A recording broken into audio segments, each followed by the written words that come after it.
You wonder why you're struggling. I'm far from an expert on Ozempic, but you can really see that it's a nation that drug has been released. I can't help but they are brilliant at creating the problem, creating a solution that creates another problem and create another solution and on and on. It's a good commercial model is what you're saying. You create poison in the food to make people sick and create a drug and then another drug because they can't sustain that injectable drug. It's a perpetual cycle of income. Ethically, that's another story. But from a business perspective, got it nailed. Good evening, Nick, and welcome back to Blighty. How you doing?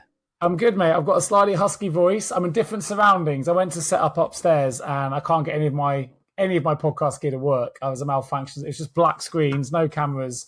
So slightly different surround. You get to see my office surrounds. This is what I usually do my work from rather than my podcasting. It's still more interesting than my surroundings. I need to get my background sorted. At the moment, I like it because I get the light on my face and I'm looking at the trees.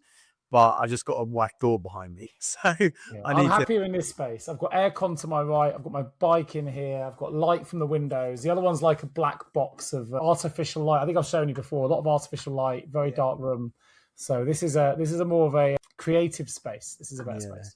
And you've been on a bit of a journey, literally, I would say. Yeah, I've been in America for the last couple of weeks. Nashville.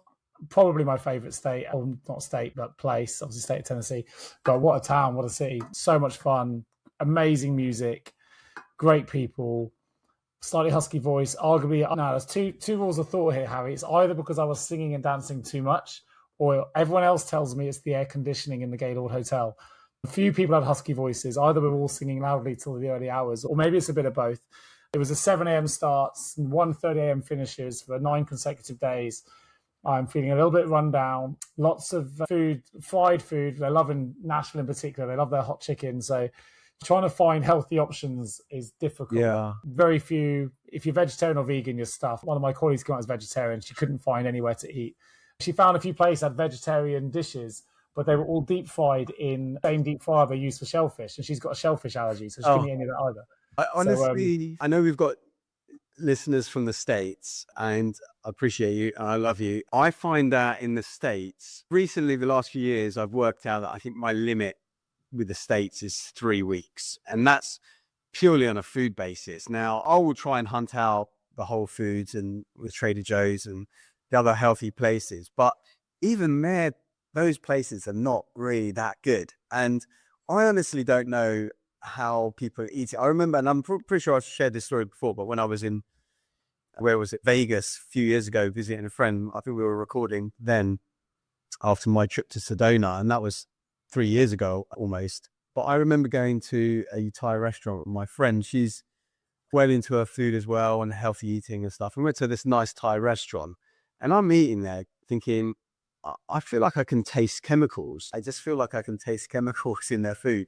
And actually, funny story, I know you were saying off air about how you noticed skin issues. I've come back and I feel like I've got sweaty skin. I've definitely got more spots. I've got a few ulcers. Some of this will be due to late nights, more alcohol than I'd usually consume, different weather as well, a lot hotter over there. So that makes you sweat, gives you more spots and stuff. But I feel like I was ready to come home and have some of my own food my body's used to. I was just yearning for fresh salad type food when I got back and something healthy. Yeah, it's really tough out there. I was saying that my friend of mine who I to introduce you to, the one that lives in Austin, but his wife, I remember when she went out, they've been out for about 8 years now, 9 years. But honestly, she started to get into healthy stuff and has been having conversations with me. We've been talking about James Nestor's book, Breath, and all these other books, and ask him if I'd read them. And I said, yeah, a long time ago. And she was saying how when she went out, she noticed that she started, and this is really embarrassing for a woman to say, she noticed that she was getting facial hair or something like that, which she'd never had before. And so obviously as a woman with that, it's not a good look. And she worked out it was a glyphosate, and some glyphosate they put in everything, right? It's their fertilizer or whatever it is, or pesticide or whatever it is. Hugely toxic. And so it's really hard to find anything which hasn't got glyphosate in there. And once she stopped it and she was able to clean up her diet quite a lot, it all went away and she was much better. So she got really into her, because in America, you have to be actively thinking about it and seeking it out. In the UK, you can get away with not really thinking about it too much and not be too bad. I'll tell you what I did notice, and I noticed in the taste, and it was only then that I went, it was horse before cart. So I ordered a chai latte from this coffee place, and I've got quite into them recently. I've got little pods here that do them. I took one sip. It was so sweet. It was like drinking liquid sugar. So I thought I had to go and check, because I know they also sell something called sweet teas, which are literally just sugar teas. And I had to check they got me the only right thing, and they had. And I looked up at the other thing behind the counter. It was like 530 calories, I think, or 430 calories for this chai latte. It was only like I was like, oh my God, like that is so calorific for what is just supposed to be a really simple, almost healthy option over here. Yeah. I was like, wow, it wasn't drinkable. It was just. There have been at least 30 grams, of sugar in there, probably, not 50. And just to put in context, people listening, the World Health Organization, I think I quote in my book, recommends maximum 22 grams of sugar per day, or free sugars per day for an adult. For children, obviously, it's less, and infants, it's 0. But I think I had a chocolate bar, actually. I've just discovered a new brand. I don't like them that much, which is a good thing, because I bought it and it was like a Bounty ripoff, but a plant-based, gluten-free Bounty ripoff that they just started selling in Tesco's. And I remembered last night I had it in my jacket pocket, because I bought 2 and I only had 1 the day I bought it.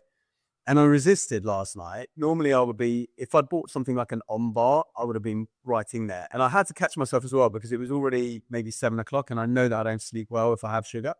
But anyway, and I decided, let me look at the sugar content just to double check, because maybe if it's higher grams, I'll give it a go. But I think it would have been 22 grams. And I was thinking, that's just in a healthy bar. I had it about an hour ago, because it's just about on the border of when I should be able to sleep, hopefully. But yeah, it's really hard to get under 22 grams. And that's supposed to be a healthy, in inverted commas, vegan. About healthy. I could probably do with it right now, because I'm jet lagged and I am flagged. I'm flagging, should I say, yeah. But so anyway, the States is fun. I was thinking, like, 4 of them, you're talking about what you're allowed in a daily thing. So 4 chai lattes in a day would be your entire calorie allowance, really, for roughly, 2,000 calories. Yeah, but forget that. Like I said, madness. If it's 50 grams of sugar, which it probably is, that's 200 grams of sugar. That's 10 times your allowance. So forget. But I can see how people must think they're making healthy choices with having things like that. It's not solid food, and you wonder why you're struggling. Or I will say, and we've had a conversation about this, I'm far from an expert on Ozempic, but you can really see that it's a nation that drug has been released. You can see it where people, I don't know, there are a lot of people I think need to come off it. They've gone too far the other way. And having been to the States every single year, you can see some of the changes. And there are some individuals where you just feel like you think you've got to. I'll use Sharon Osbourne as an example. If you've seen Sharon Osbourne, I don't think personally she looks healthy at the weight she's at now. And I think Ozempic it's great if you need it for health reasons, because you're morbidly obese or whatever. But I think there's a point in time where either it's been given out too freely to people that just don't need it. Even if they do need it, and I know that some people definitely do, because it is helping them lose weight, and there's other associated diseases and implications of having excess body weight. But I think, I'm talking about when it's gone the other way. Yeah, people that are clearly on it need to come off, because they're so dangerously coming off it as well. Because you come off it, you've lost a lot of muscle. You're not really regaining that. You tend to rebound back. And I did read somewhere that one of the companies, maybe that is bringing out one of these Ozempic style drugs, has developed some sort of, is it daily pill instead? So for those people coming off the injections, so let's say you do an injection for a couple of years, then you can go onto a pill. I can't help but be in awe of these companies, because they are brilliant at creating the problem, creating a solution that creates another problem, and create another solution, and on the cycle. So you create a good commercial model, is what you're saying. It's brilliant. Like you create poison in the food to make people sick and over-calorize the food and do all these things to make them overweight, and create the environment to make them overweight, create a drug to bring them unhealthily underweight, and then another drug because they can't sustain that injectable drug. And I think it's brilliant. And then they get ill, and then they can go to medication, medication, more. It's brilliant. As a business model, it's a perpetual cycle of income. Ethically, that's another story. But from a business perspective, they've got it nailed. So what have you been up to? I've been in America speaking to the biggest payroll congress in the world, or conference in the world. I gave a talk, facilitated the executive summit, and I was busy networking, partying, dancing, singing, doing all the things that I guess is good for business and good for the soul, but challenging in other areas of the soul. I haven't put my trainers on for 8 weeks. I've done no cold plunging. I've done no saunas. I've had very little sleep. So it's good for what's the social bucket, which you have to fill now and again. And I was probably ready to come home when I did. Speaking of social bucket, so this month of May, I can't remember if we've chatted in May, probably not because it's the 18th now. But my challenge group, the 30-day challenge group, I can't remember if you're part of it or not, but the challenge is to build on that connection piece of the beat model. So within the activity part, there's connection, and every month we're doing a different aspect of the beat model in a cyclical fashion. So this month is all about connection. So I haven't done it for today yet, but every day the idea is you text someone or call someone or send a message or whatever. And this could be someone that you're friends with currently, but ideally it's people that you've lost connection with. So maybe you haven't seen them for a few years. Maybe it's been a few decades. I actually reached out a while back to a friend. We were really good friends in the Scouts, and I reached out to him, and it's been 30 years since I reached out to him. And so that was good. So that connection. I'm assuming it was good because he came back. He came back to me, yeah, and we connected on LinkedIn actually, because that's the only way I could find him, I think. I didn't know that he had a very common name, both first name and surname. And all I knew, last I'd heard, he was a teacher once in Bristol, and I was able to find him, and he was the right person, which was great. So that's the connection piece for me. You're doing your connection piece in person, but it's been trying to do things like that this month. But the thing I was saying on text earlier to you about maybe having a conversation about today, and I'm not sure if it's wholly relevant to what I've been doing that has prompted this, but it's this idea of obsession, and from a different perspective. So I've been being fed the algorithm on the YouTube videos for some reason, these videos on cars. Have you been susceptible? Have you been? It's not that. It's just what I find interesting is this guy's videos. I'm watching. They're like 40-minute long videos, and I'm watching a lot of them, and I'm not sure what it is about, like the way he's presenting his car ideas. And then I've been fed some of the collaborators that he works with now and then as well. And I'm watching all these car videos. I've never, believe it or not, as a fun fact, I've never owned a car in my life. I've never bought a car or owned a car in my name, even though I was the first person in my year to learn to drive at school. But so I'm not really a car person. And I've learned that there's obviously, like in every field, there's these obsessive people, not obsessive, but people who are fanatic about it. These are people that they're buying cars, and they're not billionaires or multimillionaires, but they have a fleet of cars, and they do their side hustle to get them. A lot of them are buying a car that is maybe limited edition and then selling it at profit. Most things that move tend to lose value, like boats and cars and planes and things like that. But there are certain, obviously, that gain value. But I just thought this idea of obsession came from a few different angles. One, my obsession with watching these YouTube videos and what got me hooked into it, but also the idea of obsession when it comes to the hobbies. I think that you're quite an obsessive person in terms, in a good way, in that you get into something like an obstacle course race and triathlon, you become obsessive about it. And I remember, to the point that you become really good at it. And I remember Grant Cardone, who I don't listen to very often. I'm not sure if you're familiar with him, but I think he's some sort of internet person, right? I think he had a strong sales business beforehand as a sales team. But I think that maybe 5 years ago, some of his talks were going a bit viral. But I remember one of the things I heard from him was about, had a phrase about, you've got to be obsessed, right? When everyone else thinks you're crazy, you've got to be obsessed about it. I was thinking, yeah, because you look at people like Elon Musk, he's obsessed, right? He's sending his tweets at 1 a.m, 2 a.m, somehow finds time to have 11 kids. Not that he is necessarily present with them. And I thought also, I don't feel like I'm super obsessed when it comes to business side of things. I feel like you are on your mindfulness journey. Yeah, I think in my overall trying to be a good sense of self, maybe, and people would say I'm obsessed when it comes to the health and well-being aspect. And I know from my neuroscience work, obviously into fear, not into obsessive compulsive type fields, but obviously you look at different areas of the brain when you're studying neuroscience. And I remember reading a stat that I think it was 3% of adult people globally pass the threshold for clinical OCD. So it's not as I thought it would be higher than that. So I don't know what that clinical threshold is, but in the research and things I was reading, you end up getting sidetracked. And I think it was about 3% of people are over the clinical threshold. But interestingly, the average person will spend 47, it was 46 or 47% of their waking time thinking about something other than what they are doing. So a good example, it was interesting because you were talking about that bar in your pocket earlier. See, I would struggle with that.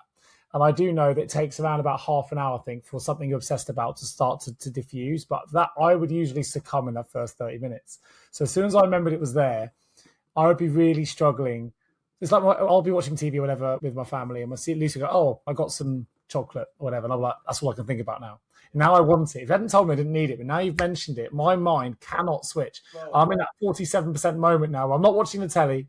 My whole brain, I'm watching it, but I'm not watching it. I'm focused on the chocolate over there, and I can never get to that 30-minute period where it starts to, in theory, your brain starts to diffuse it now. Yeah. You have to take 20 to 30 minutes. I always succumb early.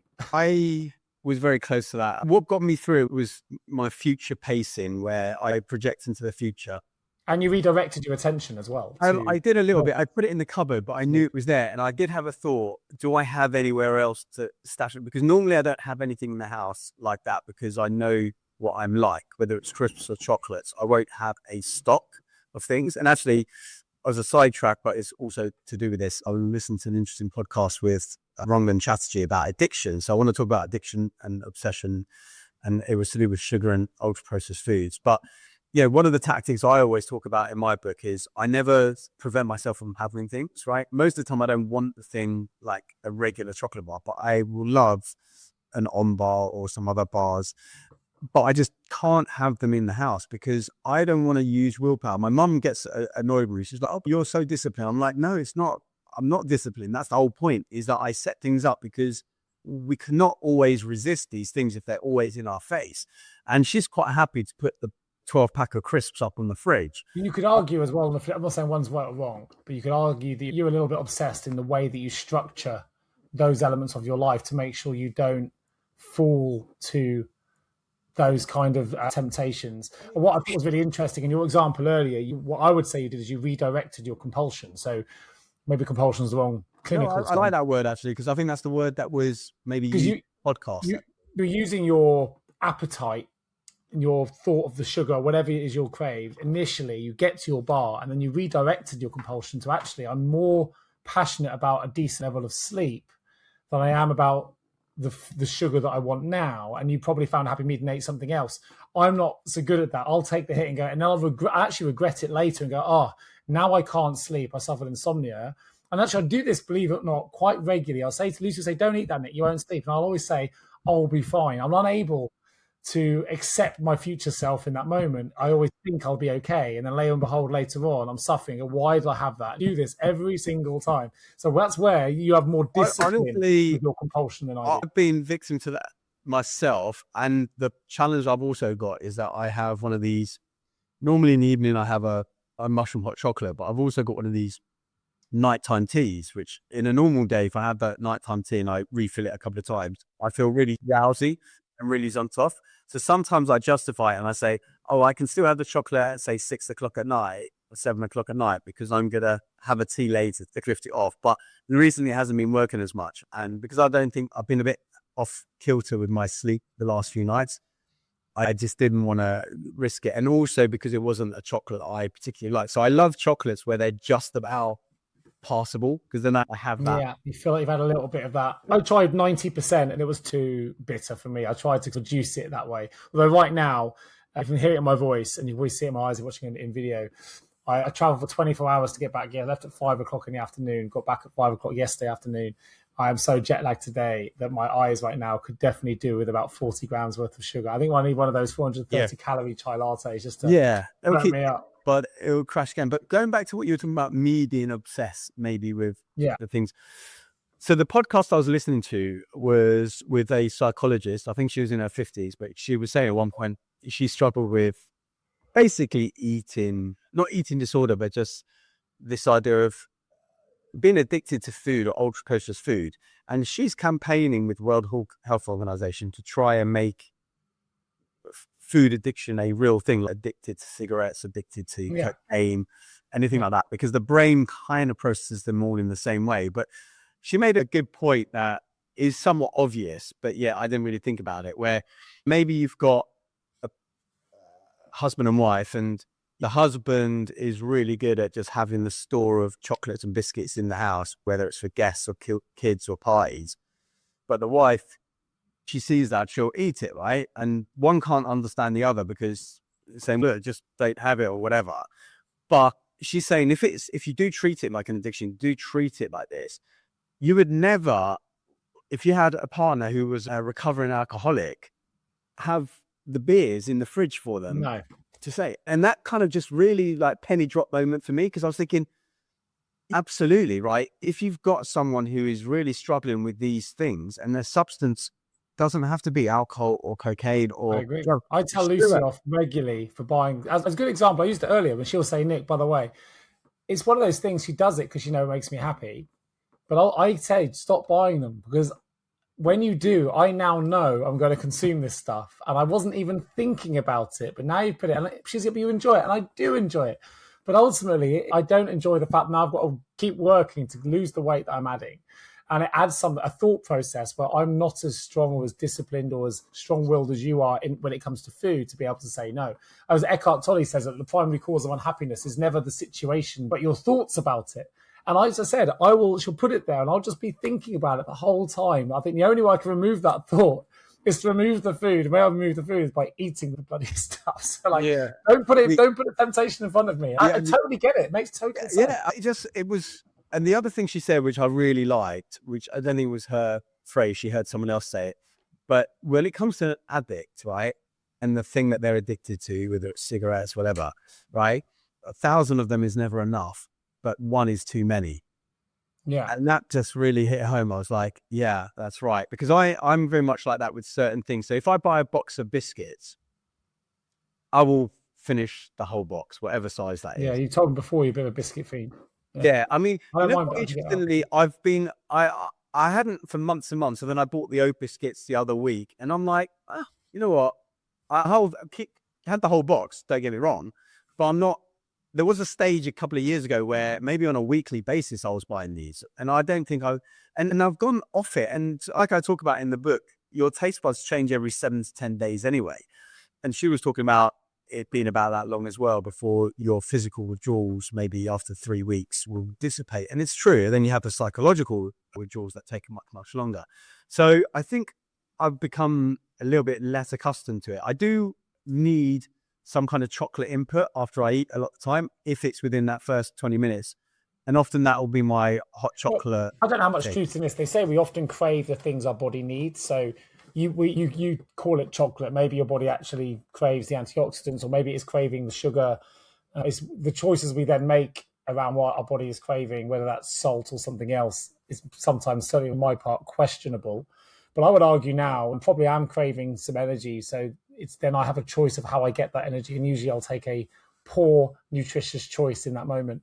And I could take better ones, go and have some fruit, get some fructose, or do something different, or vegetables or whatever, but I get lazy, and as humans, we live in a world of abundance now where it's very easy to be lazy and just pick something up and go quickly. And usually the quicker the food is, the less nutritious it is, right? And that's what we've got to try. And even around us, I've got goji berries in front of me. I've got some dried fruit to my right, but I'll probably run off and get a chocolate, even though that's that close. As per usual, I made my juice and smoothie today. I had half the smoothie earlier, went down to the beach, met someone for actually just a turmeric drink in the end. But on the way back, it was quite windy. It wasn't particularly sunny, but I passed this really nice ice cream place. They only have one flavor that is vegan, Harry friendly, but they do have gluten-free cones and they've got vegan ice cream. And I was like, you know what? I'll have that. So I had that. I had the chocolate bar. And then I realized I had another jar of smoothie in the fridge. But that feels so unappealing after I get other stuff. Yeah. For me, it's really important the order that I have things in, because otherwise I forced it down me in the end. But I was like, I'm not enjoying it as much as I did at 11 o'clock this morning because of the order in which you have things. But Yeah, I wouldn't say I'm obsessed necessarily, but I'm curious to know your thoughts about. It's gone full circle, even with the Ozempic column. I know you want to go into the obsessive piece because you've got your strategy bit that you've watched, and I don't know what that is yet. But if we think about that for a moment, it's another good example, though, where for not all people, but for many people, it's just that quick. It's easier to go get the injection and sometimes to do the work, right? And that's why a lot of people find it easier. We don't have to do the work. We can get all the things that we want. And actually, to hell with the consequences of what those side effects might be, because my bigger goal is this. You and I both love Viktor Frankl, and he wrote the book, obviously, Man's Search for Meaning. But he said, when we're no longer able to change a situation, we're challenged to change ourselves. But that makes sense then, when he wrote the book, when you're in 1940s, 1950s. I think it makes sense now, but it's so much harder now because I think it's hard for people to change themselves. I really do, because there are so many options around us. I think it's harder to beat addiction now, because if you're addicted to gambling or alcohol or whatever, there's another vice that can take its place. And I think that's where it's so challenging now from a mental health perspective. You aren't able to change the situation. I'll try and change myself. I'll try and remove myself from temptation. And you think, okay, I won't have the chocolate bars in the house to bring it into food. But you'll end up eating crisps, or there'll be something else that is so hard. Because I think there's you have so many options now. Most people, when they overcome an addiction, I understand they probably replace it with hopefully a more positive addiction. I think the way that we set up our environments generally is leaning us towards that. Like, for example, if you want to eat now, you don't have to leave your desk. You can just order it on your app. Someone will probably put their hand through your window and just drop it onto your plate if you want, right? So at this Congress, I have to say, it always shocks me. This isn't the first time. I think I brought it up in a conference before. When you get to conference, so we did on the first day, we did 26,000 steps, just walking between rooms. And that's a lot for some people. I totally get it. But as soon as you land at the conference, you have an opportunity, if you want, to hire a mobility scooter. Now, it's like, if you don't want to do any walking, you don't have to. Here's a fee and we can make it really easy for you. And you think, like, even at the airports now, I know everyone's always in a rush because we never leave enough time. Like, every walkway now has some kind of elevator or some kind of, usually make a point of not going on them unless I'm really late. Or elevator, I always try and take the stairs. But all around us, we don't even notice it. But the things that happen that's commercial and make money to make our lives easier. And it doesn't always, it's easier in the short term, but it costs us in the long term. And cumulatively, every time we get that mobility scooter, or we eventually, over time and time again, you realize there's probably 1 million steps you haven't taken. And those 1 million steps could have been all the difference. And it's those micro 1% changes that we need to take. But that said, I appreciate not everyone, because of health conditions, weight, or whatever, can do 26,000 steps in a day. And maybe they need those mobility scooters, but we do make it very, very easy for people. Yeah, I think that's life now, is that we've tried to reduce time and effort from all the things we do. I'm just sitting near a washing machine at the moment, right? That is to save time and effort, right? Everything we've done has been save time and effort. And up to a point, it was probably quite a good thing, right? We don't really want to be sitting there washing our hands, washing our clothes. However, washing your clothes was going to do a lot. The other day, I was in the house and I was preparing it for Airbnb guests. Now, this was like a place that I've not got cleaners in at the moment. So I'm doing a few things. And it was the first time I'd ever had people in whilst I was also going to be there as well. So it's all a bit crazy. But I think it was around 12 to 15,000 steps before I left the house. Around 4 o'clock was the first time I left the house. And I was like, and 42 flights of stairs, because I was going up and down stairs doing things. And I had this thought then, I was thinking, how much day-to-day things should move us, and then how little they do for most people, right? My gran was super able right up until the day she died, didn't lose any cognitive abilities, anything like that. One of the things she did a lot, she did a bit of housework when she was able to. Then as she got older, she did things like the ironing, but she was always passionate about doing the garden. And gardening is kind of tough because you have to crouch and bend and reach and crawl. I've heard hoovering is a really good kind hoovering was what I was doing as well, yeah. And hoovering is really good. And I think I talk about, I don't know if we mentioned it before, but I definitely mentioned it in Super Vitality, the study with the hotel mates where they took, where they took some and they said, exercise is good for you, go do things. Another group didn't get anything. And then third group told them every time you make the bed is 5 calories and all this stuff for the other. And all the markers of health markers improved over that 3-week period. I was thinking about that very study last week when I was doing the beds, because it took me around 45 minutes. I had to do 5 different beds, strip them, whatever. I was thinking, this is exercise. This is my gym. And I did go to the gym that day. That was it. That was my... The two things, observations I make on the comments you just made. First, on the washing machine one, I get it. We make lives easier for us. But I think sometimes there's technologies like a washing machine where not only is it quicker and easier, but actually the quality is better than I would do myself by hand. So sometimes you make those sacrifices. It makes total sense. And it's just better. It's easier. It's different. That said, I only use a tumble dryer. If the weather's good outside, we'll still dry. But that's probably us being skinflints and not wanting to spend the money on a dryer, right? But interestingly, so when I was doing my fear studies, and you might know this already, so the brain's able to collect 11 million bits of information a second, which is mad when you think about it. But that's most of it's filtered by the unconscious brain. We only actually subconsciously or consciously rather are aware of about 40. So now I know that information. What I have tried to do, and I would say not with relative success, not complete success, but now that I know I'm only ever focused on about 40 things at any one time. So right now I'm focused on you, focused on the podcast, listening to what you're saying. I'm not necessarily focused on what's happening out behind the window. I'm not necessarily focused on what's outside of my eye periphery or whatever. Or equally, I'm not thinking about things outside of this podcast. And if I do get caught that way, I can redirect it. So now, and it hasn't necessarily happened since I've been back, but next time Lucy mentions there's chocolate upstairs and it's available, I know that when that's in my head, it's occupying a proportion of those 40 elements that I'm consciously aware of. So my mission now is, I find it easier in my head because you think, there's 11 million bits of information here. I just need to redirect 40 bits of information to something else. And hopefully that thought of the chocolate, the eating will dissipate or be reduced. And I didn't know that stat till relatively recently in my own research. So I thought, wow, that's quite incredible that the human brain can take in that much information in a second. But equally, it's really impressive that in the context of fear, I would always say that fear chooses which 40 we're focused on. In that moment, it's acute and we're really focused on everything that a spider can do or whatever it is that you're scared of. If we can redirect that 40, we can also redirect our fear. But arguably, the same thing could apply with obsession, with obsessive compulsive type behaviors. If we're able to try and, what am I focused on? How can I focus on 40 different things? And maybe it's making the bed rather than the work, the house chore, I hate my job, whatever it is. Actually, you focus on the calories you're burning. It's the same task, but you've redirected it and it makes it easier. I don't know. I think going back to your comment earlier about knowing the chocolate's there or whatever, then, or me knowing my chocolate there, then having to distract yourself. It's actually is a good, one of the things I suggest to people is, if you do want that thing, don't deny yourself the idea that you could have it.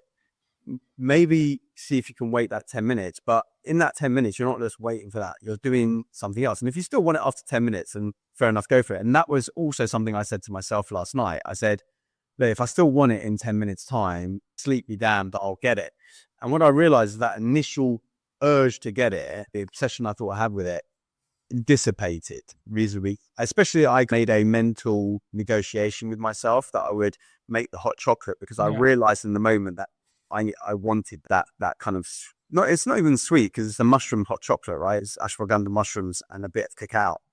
So it's not particularly sweet. In fact, I find the sweet hot chocolate worse. My sister for Christmas bought me some Booja hot chocolate and I really like Booja as the chocolate brand, but I've had it a couple of times and I just can't drink it. It's too sweet. And that's probably compared to American hot chocolate.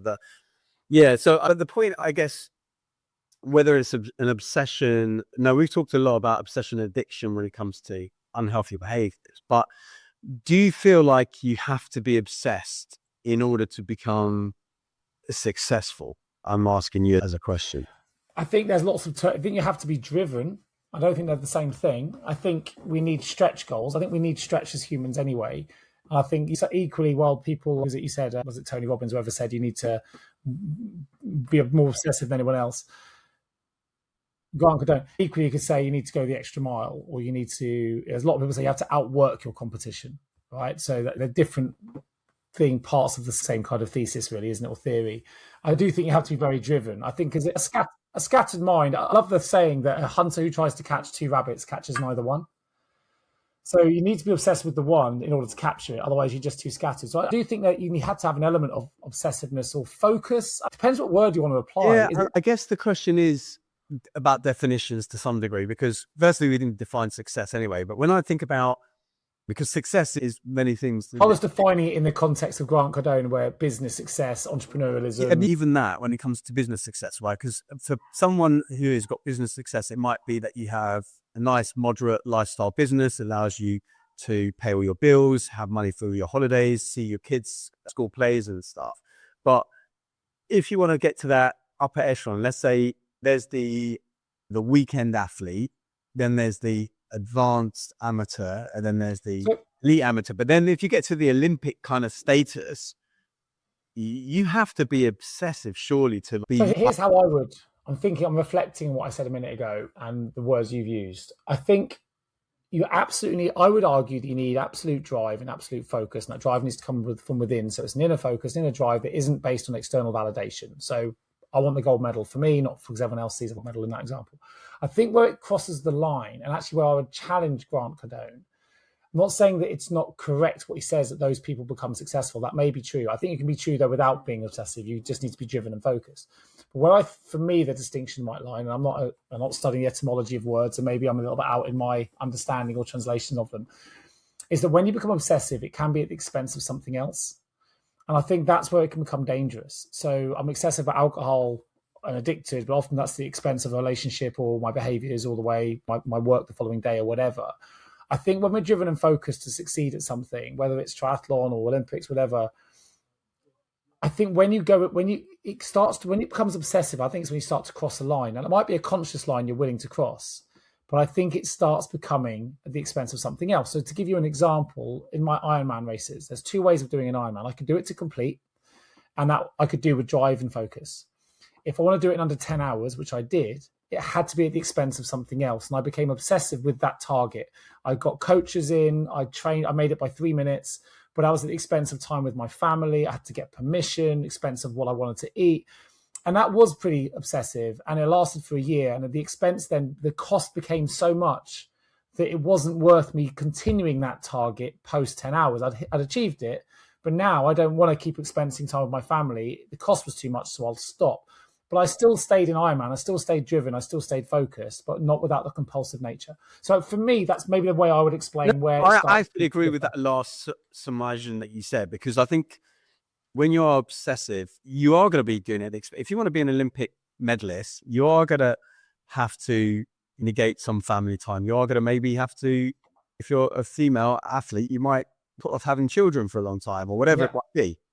So if you're obsessed with something, and it's a bit of a challenging word, but for me hearing that as well, but I understand that, is that actually to become really good, top level, I think I can understand the idea that you have to be obsessed with something, but it will be at the expense of other things. And you ultimately decided that for your Ironman, you'd achieve your target. I'll lower the tone of the squeeze, as I like to always say, right?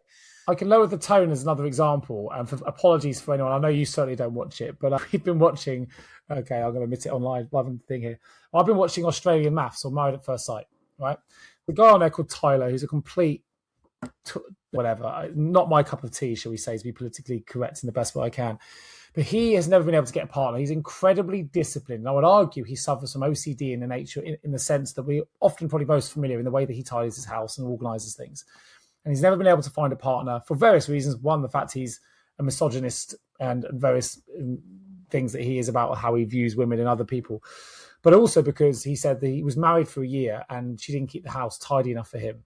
So his obsession with tidiness and organization was so overwhelming for him. It was at the expense of his marriage, because he would rather say goodbye to the wife and the partnership than actually concede his ability to be able to, I guess, compromise or deal with a space that wasn't as tight as he needed it to be. And that really, I think that came at the expense of himself, came at the expense of his marriage. And of course, in the show itself, the coaches, the relationship coaches saying, you know what, this isn't all about you. You need to concede some points here. You're here for a reason. You're single for a reason. Your lack of compromise and your total obsession with the way that you see the world is costing you every relationship you've ever had. And now he's hearing from somewhere else. He's reflecting and trying to make a change. I haven't got far enough to know if he's able to. I suspect he won't because of the kind of personality he is. But it's another example. We often associate OCD with, I think, tidiness and someone having to always have everything orderly and tidy and whatever. And those people would probably struggle to live with me. Now, I'm not saying I'm really messy, but I'm not tidy enough to... I'm definitely a more organized, tidy person. You are definitely more than me. That's for sure. I feel like I have... OCD is not just about turning on a light switch 15 times before you leave a room or whatever it might be. Yeah, we need things. I was reflecting earlier, and I'm definitely not, but I was thinking, you know how some people on the spectrum, they like order. So I was watching Sort Your Life Out, whatever it is. I love that show where they take out all your possessions, put them in a big warehouse, and you have to get rid of half your possessions with Stacey Sullivan. But there was one family, and there were like maybe, I think, 2 or 3 girls, like the teenagers or children. I don't know the show, by the way, but it was really good. My mum hates Lights Out. Sort Your Life Out. Sort Your Life Out. Oh, this one with that woman from, what's her name? Yeah, Stacey. Yeah. And I have seen an episode. And I love it. The story's always great. But one girl, I think the mum had got divorced, or there's something had happened that they couldn't sort the house out. But one of the girls was on the spectrum, right? Highly functioning, but mild autism. And her room was reasonably ordered, and she couldn't really function in the rest of the space because it wasn't in that way. And I am much like that, right? I need some level of order. I actually talk about it again in Super Vitality. It comes under the whole environment section and how you set your environment up. And even the messiest of people, right? You yourself confirmed yourself as a bit more messy. But let's say you snapped your finger like that or clicked your finger like that, and your whole workspace is super organized and just the way you want it. I have a suspicion you're going to work more effectively and productively in that kind of environment than a chaotic environment. So I don't think it's particularly weird that people want nice order and stuff. Yes, you have to kind of balance that between other people's needs. I think it's similar to the elevator version I gave earlier, though, right? So for me, it's a good example. Marginally, I let things slide. So I have on my desk a coffee cup from the one I had this morning. I haven't removed it yet, though I have been to the kitchen, so I didn't take it with me. And there's various things on my desk that probably don't belong here that I could have moved before and haven't. And it's one item at a time. And before you know it, you look down and go, I now need to sort. And I will then go through the mass. Everything's clean, everything's done. I go back to reset, and it'll slowly build up again. I think it's the same when every time we take the elevator rather than take the stairs. You don't notice it in the small moments. But then you look back a year later and realize you've put on 6 kilos or whatever it is. And there were loads of mini choices you could have taken, but I haven't taken them.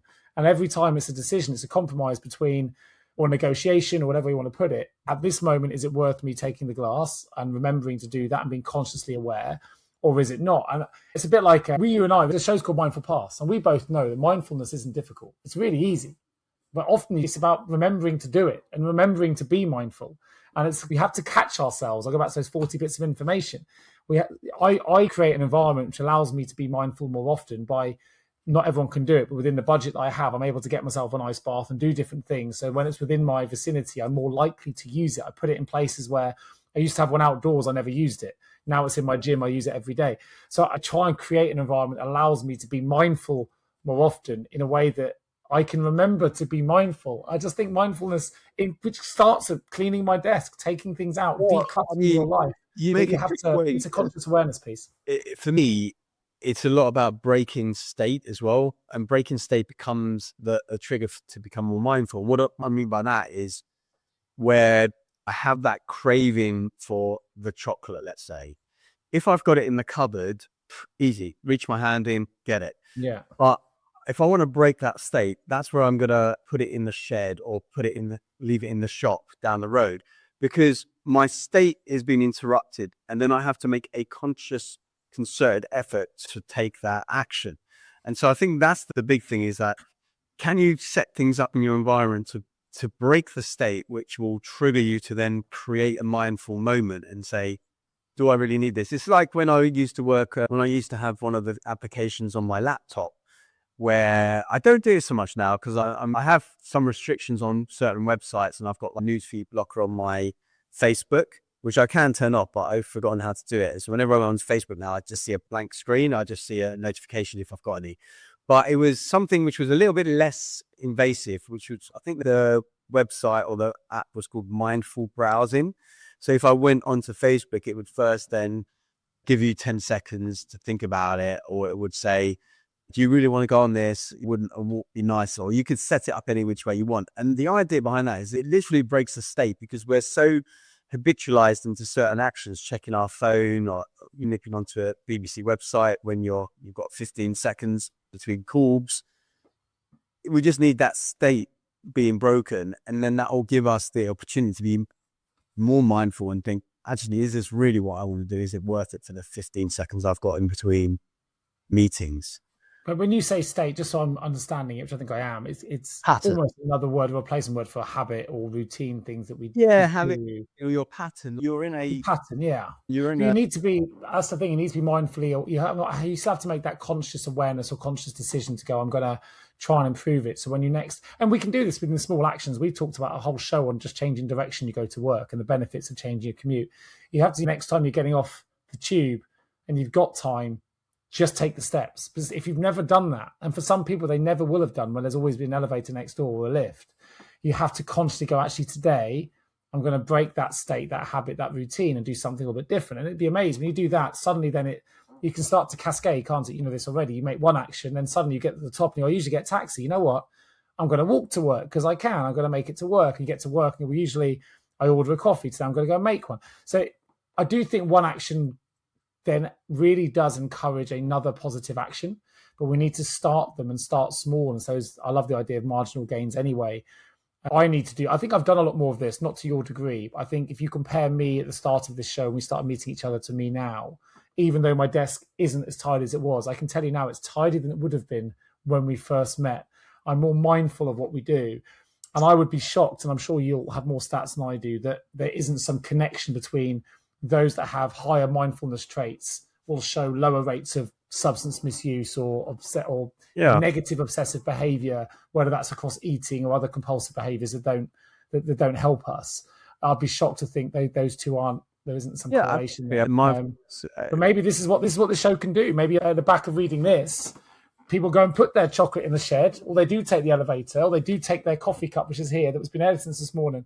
But that's the thing. I've been to the kitchen twice since I've been sat here today, and neither have I taken this with me. And I'll probably be there tomorrow morning if I hadn't mentioned it. Now, I'll take it out. Yeah. And look, also, we don't want to be, even though we've talked about this, obsessive about this necessarily, but I think it's always about recognizing when and where is the straw that's going to break the camel's back. Yeah. Because you could spend your whole life clearing out that barn from every little bit of straw that comes in. Whatever. These metaphors are going a bit wayward. But the point is, you can be very obsessive with taking that out, or you can see when it builds up, and then you can get the broom out and sweep it out so it doesn't become overflowing. And I think you as a person, not you, Nick, but you, the listener, and myself included, you just have to think, okay, where is my line? Where is the line? Rather than always having it super clean or whatever the thing is for you that you're obsessing about. But where is the line so that I then decide enough is enough and take action, right? Because it's going to be those small things build up over time that then you go, oh, all right, that's too much. So many of us are seeking clarity in whatever it is in some form or another. And let's be honest, an uncluttered mind, an uncluttered workspace, it gives us more space for creative thinking, for clarity. Yeah, you're absolutely right. If this was spotless here, and it could be, it would take me 10 minutes, would probably result in more than 10 minutes of productivity in return, because I would be completely uncluttered. I'd feel clean. I'd feel good. Yeah. And I will make that shift, by the way. I'm going to make that commitment. I think it was Bob Proctor or someone I remember hearing say, your outside space is a reflection of your inside space. Yeah. And it's, to me, it's so true. And I always come back to a phrase that I love using, which is how you do anything is how you do everything. Do everything. And it's almost one of my mottos for life, as well as this too shall pass.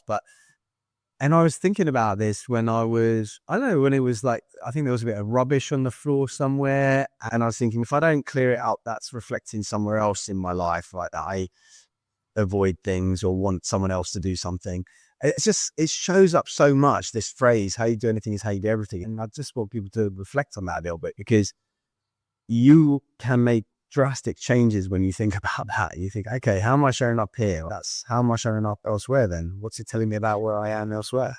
I actually used that phrase, I kid you not, within the last 36 hours in a real life environment. It was when I was still in Nashville, so maybe a little bit more, maybe 48 hours.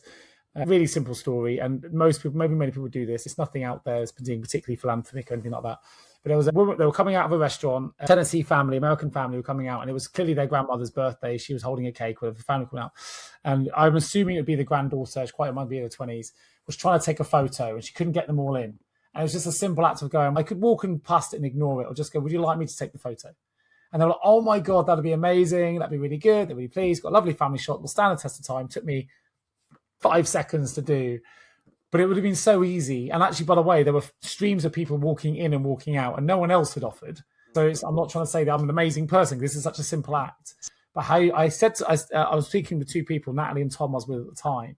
And they were like, that was a kind. I said, that's my good deed for the day. I like to do a good deed every day. It's a really small one. But I said, how you do one thing is how you do everything. And it was like, we literally said it. And as you brought it up again now, and it's like, sometimes these simple acts, they're good for the soul, for the person delivering as well. Like, I know it's not just going to be a good clean surface if I clean this up. I will feel good for it. And if I go and help Eva clean her room, which by the way is like an absolute bomb site. Teenagers. I feel good about that, right? It's a good thing. It's a good thing. Teenagers. Actually, interestingly, when I was a teenager and I was a kid, my mum used to, as many mothers get annoyed with sons, I used to come in, and as I'm walking through the house, there's like a stream of, is the shoe, is the jumper, it's whatever. And so I would leave a mess in places. But then in my room, total order. Like, every room tells a story, though, right? Always it's organized.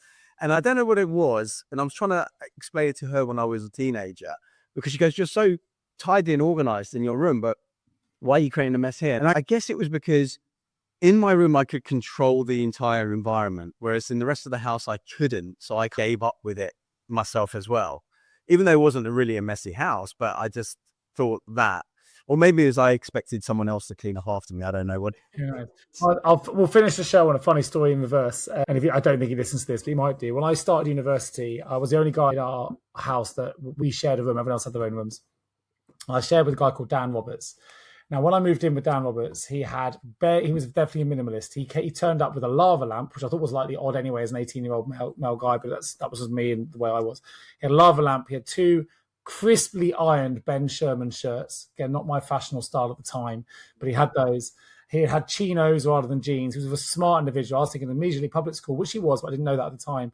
I created a view of who he was by how he kept his room, but it was pristine. There was nothing in there, about 6 items, pristine. He wasn't there. He'd already moved in. So he'd gone when I moved in. And my parents helped me. You know me anyway. So when we moved in, he came back to a house that I'd already put photos all over the one wall of all my mates from before. I had a drum kit in the room, a full drum kit, which I set up. Clothes everywhere, different bits of drinking mugs and pint glasses. I built it out like a proper frat, I don't know, university. I can't wait to get started. Books, I don't know, just big tubs of stuff. And he walked back in, and I was out when he came back. So he'd got a sense of me. And when we finally met, I think we were both as fearful of, we became best friends, by the way, but we were both as fearful of the other. And it was always that little bit of compromise. By the end, I was a lot tidier. By the end, he definitely had more shit. But it was like, when we first met each other, I even tried to imagine what he thought. Yeah. He just walked into a world of, holy, I can't live with this guy. It's going to be next quite shocked. It just reminds me of some of those US movies that I watch where they're exactly that same scene. It was like that. I kid you not. And there's a line down the middle of this room where they look totally different. They look totally different. I have photos. I'll try and share them with you. I've got them somewhere. I'll take a photo of a photo, but I'll send you a picture. And with her permission, actually without her permission, I won't share it publicly, but I'll send you a video, Harry, privately of my daughter's bedroom. You have to see this to believe it. I reckon there's a podcast on this. Really? Alone. I don't know. My niece is pretty bad, and my parents. You ain't seen nothing yet. I'm telling you. I'll go and get a video after this, and I'll show. I'll go and see. She had a Spanish exam today, so I'll go and see how she got on. But listen, I've enjoyed this. It's been good to catch up. You've given me some energy, which I was severely lacking at the start of the show. Hopefully, the audience can hear it in my voice. I'm feeling more energized from our community conversation. So I appreciate your social commitment to the show and your time. It's been good fun. I appreciate you as well, because you've spent a bit of a journey the last few days, and you're always so busy with your commitments. Full respect for coming out to play it. It's good to catch up, buddy. And if anyone's got any thoughts about what they're obsessive about, by all means share images, put them on our Instagram channel, and tag the _mindful_path_podcast on Instagram. Check us out there. And if there's anything else you want us to tackle, let us know. We've got quite a few subjects to come through, haven't we? So we should have a fun few episodes coming up. Good. All right. Thank you so much for tuning in, everybody, and wish you a good week. See you soon. Cheers, Hope. Take care, mate.